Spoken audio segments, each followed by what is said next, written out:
आता बघूयात मुंबई उपनगरातील टॉप 9 घडामोडी। मुंबईतील वाहतूक कोंडीची जिल्हा नियोजन समितीच्या बैठकीत या ठिकाणी पडसाद पाहायला मिळाले। तर मुंबईमध्ये पार्किंग धोरण कधी येणार, आमदार मिलिंद नार्वेकरांची विचारणा। मुंबईतील वाहतूक कोंडीचे आणि कार पार्किंगचे पडसाद बैठकीत उमटले। स्वीकृत नगरसेवकाच्या पात्रतेची अट निश्चित। स्वीकृत नगरसेवक हा कोणत्याही क्षेत्रातील तज्ञ असावा। शासन निर्णयात उल्लेख। नगरसेवकपदी शासनाला अपेक्षित तज्ञ व्यक्तीची निवड होणार। पक्षनेत्यांच्या मर्जीतले लोक बसणार याकडे लक्ष। मुंबईच्या रस्त्यांवरील अतिक्रमणांवर हायकोर्टाची नाराजी। पुढच्या 10 वर्षात मुंबईकरांना घोड्यावरून प्रवास करावा लागेल। नाराजी व्यक्त करत हायकोर्टाचा मुंबई महापालिकेला टोला। 17 ते 19 फेब्रुवारी दरम्यान मुंबई क्लायमेट वीकचं आयोजन। बिल गेट्स, हिलरी क्लिंटन यासह सचिन तेंडुलकर या क्लायमेट वीकला येणार। जिओ वर्ल्ड कन्व्हेन्शन सेंटरमध्ये मुंबई क्लायमेट वीकचं आयोजन। मुंबईच्या भायखळ्याच्या वीरमाता जिजाबाई भोसले वनस्पती उद्यान आणि राणीच्या बागेचा लवकरच कायापालट होणार। उद्यानासाठी 450 कोटी रुपये खर्च करणार। यामध्ये पांढरे सिंह, चित्ते आणि झेब्रा यांसारखे विदेशी प्राणी येणार अशी माहिती। मुंबईच्या भायखळ्यातील जयकृपा सोसायटीमध्ये 4थ्या मजल्यावरून लिफ्ट कोसळली। 5 रहिवासी यामध्ये जखमी झाल्याची माहिती। या जखमींवर उपचार सुरू। सर्वांची प्रकृती आता स्थिर असल्याची माहिती।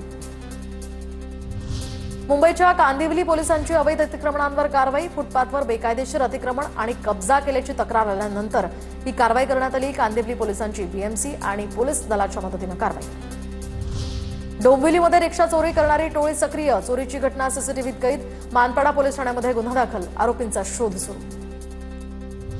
डोंबिवलीमध्ये माणकोली मोठागाव उड्डाणपुलावर कार रेस करत स्टंटबाजी। व्हिडिओ व्हायरल होताच पोलिसांची कारवाई। सोशल मीडियाच्या माध्यमातून कार रेस आयोजित केलेल्याची माहिती। दरम्यान वाहन चालकांचे फोटो सार्वजनिक करत पोलिसांकडून झिरो टॉलरन्सचा संदेश। आता बघूयात पुणे जिल्ह्यातल्या टॉप 9 बातम्या। पुण्यातील नालेसफाई 30 एप्रिलपर्यंत पूर्ण करा। दिरंगाई खपवून घेतली जाणार नाही। पुणे महापौर मंजुषा नागपुरे यांचा पालिकेला इशारा। तर नदी सुधार प्रकल्पाची सद्यस्थिती, पावसाळ्यातील सुरक्षिततेसंदर्भात 3 दिवसात अहवाल सादर करण्याचेही आदेश। पुण्यातील पीडीसीसी बँक भरतीमध्ये घोटाळा। तर जाहिरात प्रसिद्ध होऊन 4.5 वर्ष पूर्ण झाले, मात्र प्रक्रिया अपूर्णच।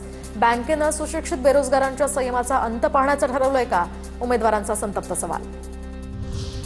पुणे पालिकेची शासनाकडे 3045 कोटींची थकबाकी। तातडीनं निधी मिळवून देण्याची सज्जन नागरिक मंचाची मागणी। तर निधी देण्यासाठी शहरातील आमदार आणि मंत्र्यांनी पुढाकार घेण्याची सुद्धा मागणी। सीईटी प्रवेश नोंदणीला मुदतवाढ। एमसीए हॉटेल मॅनेजमेंटसाठी 18 फेब्रुवारीपर्यंत मुदत। 18 फेब्रुवारीपर्यंत मुदतवाढ देण्यात आली आहे। टीईटी परीक्षा वर्षातनं 2 वेळा होणार। राज्य शासनाकडे अंतिम मान्यतेसाठी प्रस्ताव दाखल।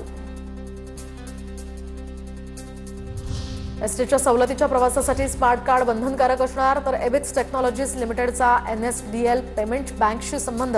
दरम्यान या संदर्भातला करार करण्यात आला। व्यवहारामध्ये पारदर्शकता यावी आणि प्रवाशांना सुलभ सेवा मिळावी यासाठी एसटी विभागाचा निर्णय।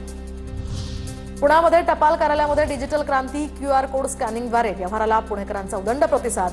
गेल्या 3 महिन्यात टपाल विभागाला 3,88,00,000 यातनं महसूल मिळाल्याची माहिती। मदतीसाठी आलेल्या तरुणीला पोलिसांनी बुधवार पेठेत परत पाठवलं। बांगलादेशी तरुणीला पुन्हा कुंटणखाना मालकीणीच्या ताब्यात दिलं। पुण्यातील फराज खाना ठाण्यातील महिला पोलीस हवालदाराचं या प्रकरणी निलंबन।